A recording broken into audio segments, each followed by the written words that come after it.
PM Modi का 2 दिवसीय हिमाचल दौरा। धर्मशाला पहुंचे पीएम मोदी। गद्दी, तिब्बती और गोरखा समुदाय ने किया भव्य स्वागत।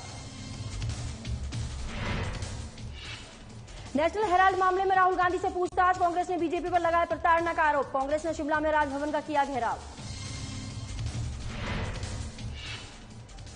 कांग्रेस के प्रदर्शन पर बीजेपी का पलटवार। कांग्रेस पर लगाया गंभीर आरोप। कांग्रेस पर लगाया देश को लूटने का आरोप। अग्निपथ को लेकर देश भर के युवाओं में आक्रोश। मंडी में युवाओं ने जमकर किया प्रदर्शन। केंद्र सरकार के खिलाफ किया विरोध प्रदर्शन। नालागढ़ में 3 दिवसीय प्रशिक्षण शिविर का आयोजन में 80 युवाओं ने की शिरकत। साइबर क्राइम के प्रति दी गई जानकारी। नमस्कार, आप देख रहे हैं साधना प्लस न्यूज और मैं हूं आपके साथ अंजू भाटी। बुलेटिन की शुरुआत करेंगे हिमाचल की खबरों के साथ। प्रधानमंत्री नरेंद्र मोदी वीरवार को 2 दिवसीय दौरे पर हिमाचल प्रदेश के धर्मशाला पहुंचे, जहां रोड शो के दौरान हजारों की संख्या में लोगों ने फूल बरसाकर उनका स्वागत किया। नरेंद्र मोदी ने शिक्षा बोर्ड कार्यालय से कचहरी के KCCB चौक तक रोड शो किया। पीएम मोदी के रोड शो के दौरान हिमाचल की सांस्कृतिक झलक भी दिखी।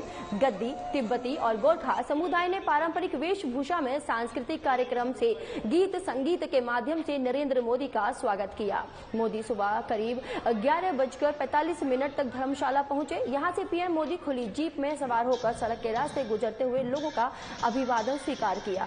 इस दौरान सड़क के दोनों तरफ से उन पर फूलों की बारिश भी हुई। रोड शो के दौरान सड़क किनारे खड़े हुए सैकड़ों लोग पीएम पर गुलाब की पंखुड़ियां बरसाते रहे। पीएम भी अपनी गाड़ी से हाथ हिलाकर लोगों का अभिवादन करते रहे। थोड़ी देर के लिए यहाँ का वातावरण गुलाब की खुशबू से महक गया।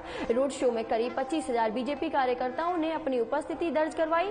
मोदी का ये दौरा खास है। इससे पहले प्रधानमंत्री नरेंद्र मोदी शिमला आए थे। अब ये उनका हिमाचल का दूसरा दौरा है, जब वो मुख्यमंत्री जयराम ठाकुर के आग्रह पर धर्मशाला आए हैं।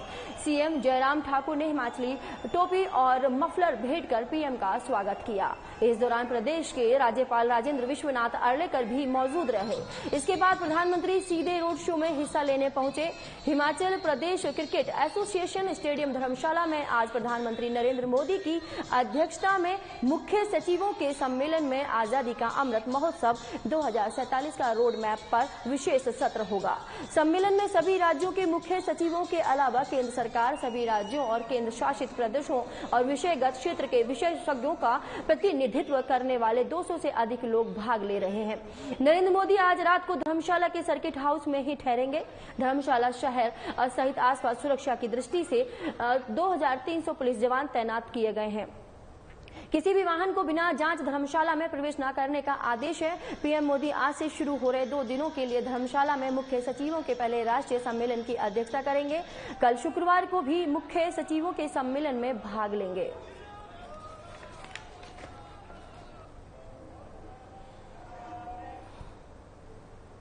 नेशनल हेराल्ड मामले में ईडी कांग्रेस नेता राहुल गांधी से लगातार पूछताछ कर रही है। कांग्रेस का कहना है कि मोदी सरकार मामले को चुनावी तूल दे रही है। सरकार जांच एजेंसियों का प्रयोग अपने राजनीतिक विरोधियों को दबाने के लिए कर रही है। आज इसके विरोध में कांग्रेस देश भर में राजभवन का घेराव किया। शिमला में भी कांग्रेस ने राजभवन का घेराव किया। इस दौरान कांग्रेस कार्यकर्ताओं ने राजभवन में घुसने की कोशिश की, जिससे पुलिस के साथ धक्का मुक्की भी हुई।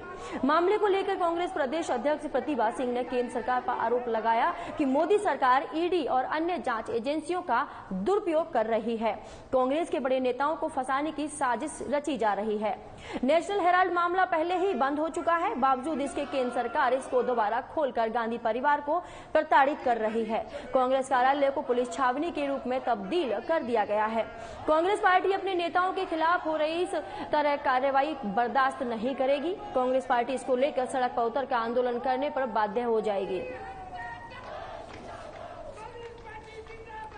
देखिए, राहुल गांधी और सोनिया गांधी जी के ऊपर जो ये ईडी का दबाव डाला जा रहा है और इस तरीके से एक माहौल जो पूरे देश में और प्रदेश में खड़ा हुआ है, उसके आंदोलन में आज हम यहाँ पर राजभवन पहुंचे हैं और हम अपनी आवाज को नरेंद्र मोदी जी के कानों तक पहुंचाना चाहते हैं कि वो इस तरीके का दुर्व्यवहार करके हमारे जो सीनियर लीडर है उनको प्रताड़ित कर रहे हैं। उनके साथ कैसा व्यवहार कर रहे हैं वो दुनिया देख रही है, दुनिया दिख रही है। हमारे सीनियर लीडर पी चिदम्बरम जी जिनके ऊपर उन्होंने कल लाठीचार्ज भी की, उनको घायल भी किया, और उसी तरह से हमारे जो वेणुगोपाल जी है, हमारे पार्टी के सेक्रेटरी हैं, जनरल सेक्रेटरी हैं, उनके साथ जो व्यवहार हुआ, हालांकि वो शुगर पेशेंट है, उनको कैसे घसीट के ले जाया जा रहा था, इससे हम सभी बहुत पीड़ित है, बहुत दुखी है कि इस तरीके का व्यवहार करना बहुत ही दुर्भाग्यपूर्ण है। हमने न कभी ऐसा देखा, न कभी ऐसा सुना, और हम चाहते हैं कि प्रधानमंत्री अवश्य इन बातों। शिमला में बीजेपी प्रदेश प्रवक्ता ने एक संवाददाता सम्मेलन को संबोधित करते हुए कहा कि कांग्रेस नेता अपने नेतृत्व को प्रवर्तन निदेशालय से बचाने के लिए देश भर में इस तरह के धरने प्रदर्शन कर दबाव बनाने की कोशिश कर रही है। आम जनता को भी इस मामले से गुमराह करने का प्रयास कर रही है। उन्होंने कहा कि प्रवर्तन निदेशालय एक पारदर्शी जांच कर रहा है और जल्द ही दूध का दूध, पानी का पानी हो जाएगा। इतिहास में ये पहली बार है कि आरोपी प्रवर्तन निदेशालय पर अनुचित दबाव बनाने की कोशिश कर रहे हैं। चोर मचाए शोर की पुरानी कहावत को कांग्रेस ने साबित कर दिया है, लेकिन भारत की जनता जानती है कि सच्चाई क्या है। उन्होंने कहा कि गांधी परिवार ने हमारे स्वतंत्रता सेनानियों की संपत्ति हड़प ली है। स्थापित नेशनल हेराल्ड जर्नल के फंड का कांग्रेस पार्टी ने दुरुपयोग किया है। 1930 जहां 5000 स्वतंत्रता सेनानी संगठन बनाने के लिए एक साथ आए, वहीं गांधी परिवार ने 2010 में यंग इंडिया के नाम से एक कंपनी बनाई, जिसमें राहुल गांधी और सोनिया गांधी की हिस्सेदारी 76% रही। कंपनी समाज सेवा के लिए अस्तित्व में आई, लेकिन ऐसी कोई गतिविधि नहीं हुई। कांग्रेस ने रियल एस्टेट के कारोबार के लिए इस कंपनी को रूपांतरित कर लिया था। गांधी परिवार द्वारा गठित कंपनी के खिलाफ दिल्ली हाई कोर्ट ने फैसला सुनाया था। कोर्ट ने साफ तौर पर कहा कि कंपनी में शेयर ट्रांसफर गैर कानूनी था। उन्होंने बताया कि भारत में कांग्रेस पार्टी द्वारा चौतरफा आंदोलन एक बड़ी साजिश का हिस्सा है और वे उसी पर राजनीति कर रहे हैं।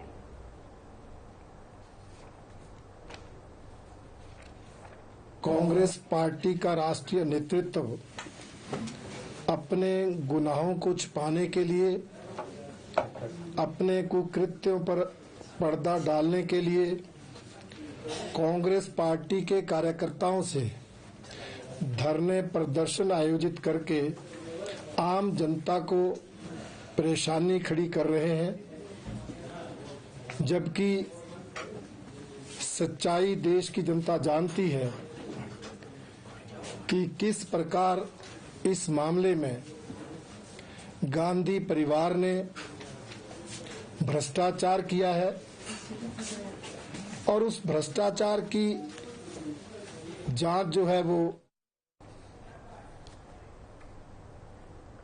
मोदी सरकार की सेना में भर्ती वाली अग्निपथ योजना का विरोध तेज हो गया है। देश के कई हिस्सों में युवा सड़क पर उतरकर विरोध दर्ज करवा रहे हैं। इसी तर्ज पर हिमाचल के युवा भी प्रदर्शन कर रहे हैं। बता दें कि इस नए रूल के हिसाब से टीओडी के तहत सैनिकों को सेना से बाहर होने पर ना तो पेंशन मिलेगी, ना ही ईसीएचएस जैसी स्वास्थ्य योजना का फायदा मिलेगा। हालांकि 4 साल की सर्विस के बाद जब वो बाहर होंगे तो उन्हें एक मुश्त 10 से 12 लाख रुपए दिए जाएंगे, जिसका विरोध किया जा रहा है। मंडी के युवा विशाल मंडोत्रा का कहना है कि जल्द से जल्द इस रूल को स्थगित किया जाना चाहिए, नहीं तो मंडी जिला के युवा भी अन्य जिला के युवाओं के साथ मिलकर शिमला पहुंचकर उग्र आंदोलन करेंगे। हम देखते हैं कि आज यहाँ पर मंडी के जिला के हर एक कोने से यहाँ पर युवा आया है। हम देखते हैं कि जो आर्मी की जो रैली जो भी हमारी पालमपुर में हुई थी, उसको देखते हैं हम। 2 साल पहले वो रैली हुई थी, उसके बाद भी जो बेवकूफ सरकार जो सत्ता में बैठी है, सरकार कहती है कि जो है इसका टेस्ट होगा। जो जिन छात्रों ने ग्राउंड निकाला था, जिन्होंने मेडिकल दिया था, यहाँ से जाके फैजाबाद अलग अलग सेंटरों में भी उन्होंने भर्ती दी थी। उसके बाद हम देखते हैं कि सरकार नोटिफिकेशन निकालती है कि जो भी भर्ती हुई थी उनको रद्द किया जाता है। हम देखते हैं जो युवा आज से 4 साल उस भर्ती का वेट कर रहे थे, उस भर्ती का इंतजार करते, उन युवाओं के साथ जो इस सत्ता में सरकार है उसने खिलवाड़ किया है। हम चाहते हैं कि जो सरकार ने जो निर्णय लिया है, इस निर्णय को वापिस आर्मी भर्ती को लेकर लिखित परीक्षा आयोजित न करने और बार बार परीक्षा रद्द करने से खफा अभ्यर्थियों ने बिलासपुर में विरोध प्रदर्शन कर सरकार के खिलाफ जमकर हल्ला बोला, तो अग्निपथ टूर ऑफ ड्यूटी यानी टीओडी गो बैक के नारे भी लगाए। बिलासपुर मुख्य बाजार से होती हुई ये रैली कॉलेज चौक पहुंची, जहां अभ्यर्थियों ने राष्ट्रीय राजमार्ग 205 पर चक्का जाम किया, जिसके बाद डीएसपी बिलासपुर राजकुमार की अगुवाई में पुलिस टीम मौके पर पहुंची और कड़ी मशक्कत के बाद अभ्यर्थियों अभ्यर्थियों को कॉलेज चौक से हटाकर ट्रैफिक जाम को बहाल किया गया। वहीं अभ्यर्थियों की ये रैली उपायुक्त कार्यालय परिसर तक पहुंची, जहां उन्होंने सहायक उपायुक्त गौरव चौधरी के जरिए राज्यपाल को ज्ञापन सौंपा। इतने बंदे हैं, ओवरेज हो गए, भर्ती नहीं आ रही है। ठीक है, बंदों के 3-3 साल हो गए ग्राउंड निकाले हुए, उनका मेडिकल भी क्लियर है, रिटर्न नहीं हो रहे। 3-4 बार वापस आ गए, आधे रास्ते से हट के, आधे रास्ते पहुंचे तब बताते हैं भी आपका एग्जाम कैंसिल हो गया, अगली बार हम। आर्मी एग्जाम नहीं हो रहा 2 साल से, ना कैंसिल हो रहा, ना कुछ बता रहे उसके ऊपर भाई होगा या नहीं होगा, कुछ भी नहीं बता रहे उसके ऊपर। संगडा में किसान सभा की जिला सिरमौर इकाई के अध्यक्ष रमेश वर्मा वन अधिकार मंच जिला अध्यक्ष धनीराम शर्मा द्वारा उपमंडल संगडा के गांव बादल में स्थानीय ग्रामीणों की बैठक ली गई। बैठक में राजकीय उच्च पाठशाला में पिछले 5 साल से कमरे और क्लासरूम का निर्माण न करने के लिए विभाग और सरकार के प्रति रोष जताया गया। नमस्कार, मैं रमेश वर्मा, जिला अध्यक्ष किसान सभा। आज हमारी गांव बांदल में किसान सभा की बैठक हुई, जिसमें हमने 2 विषयों पर चर्चा की। पहला विषय था वन अधिकार से संबंधित वन कमेटी के साथ चर्चा की गई कि बांदल गांव के अंदर वन कमेटी के जो अधिकारों का विषय है उसको दिया जाए, और पूरे गांव के लोग उसमें शामिल हुए। और कुल्लू के देव सदन में राष्ट्रीय लघु उद्योग निगम, हिमाचल प्रदेश खादी और ग्रामोद्योग बोर्ड, अनुसूचित जाति और अनुसूचित जनजाति विकास निगम के संयुक्त तत्वाधान में राष्ट्रीय SC/ST हब का उद्यम के एक सम्मेलन आयोजित किया गया। सम्मेलन में जिला के 130 उद्यमियों ने भाग लिया। नेशनल SC/ST हब के तहत किया जा रहा है। इसमें बेसिकली गवर्नमेंट ऑफ इंडिया का एक ये है विचार प्रोग्राम करने का। उसमें जो मिनिस्ट्री MSME की इन्वॉल्व है, ये प्रोग्राम नेशनल SC/ST हब जो है, SC/ST जो एंटरप्रेन्योर्स हैं उनके लिए विभिन्न स्कीमें हैं, जैसे गवर्नमेंट की सब्सिडी स्कीम्स हैं, जो एग्जीबिशन में पार्टिसिपेट करने पे, डोमेस्टिक या ग्लोबल, या जो कोई टेस्टिंग। नेहरू युवा केंद्र सोलन द्वारा नालागढ़ ब्लॉक में 16 से 18 जून तक वित्तीय साक्षरता पर 3 दिवसीय प्रशिक्षण शिविर का आयोजन किया जा रहा है, जिसमें 80 युवाओं ने भाग लिया। इस कार्यक्रम का उद्देश्य युवाओं को बैंक से संबंधित सरकारी निवेश की जानकारी देना, क्रिप्टो करेंसी, गवर्नमेंट की इंश्योरेंस स्कीम, पोस्ट ऑफिस की स्कीम, साइबर क्राइम के लिए जागरूक करना है। इस वक्त हम लोग नालागढ़ ब्लॉक में नेहरू युवा केंद्र के अंतर्गत एक 3 दिवसीय फाइनेंशियल लिटरेसी पे कैंप कर रहे हैं, जिस कैंप के अंदर हमारे पास जो NYK की टीम है, जिसमें एरा प्रभात जी जो डेप्यूटी डायरेक्टर हैं NYK की, उसके बाद रतिराम जी। आज नेहरू युवा केंद्र के तत्वाधान में एक financial literacy awareness and financial education के लिए जो अवेयरनेस प्रोग्राम है उसको लेकर कार्यशाला का शुभारंभ किया गया। इसमें बच्चों को विभिन्न जो असेट्स होती है, इन्वेस्टमेंट और फ्रॉड जो होते हैं, MLM type, multi Ponzi schemes type, उनके बारे में बताया, और उनको इस संबंध में जो आवश्यक ड्यू डिलिजेंस करने की जो आवश्यकता है फाइनेंस के क्षेत्र में, उसकी आवश्यकता पर। इस बुलेटिन में फिलहाल इतना ही। दीजिए इजाजत, नमस्कार।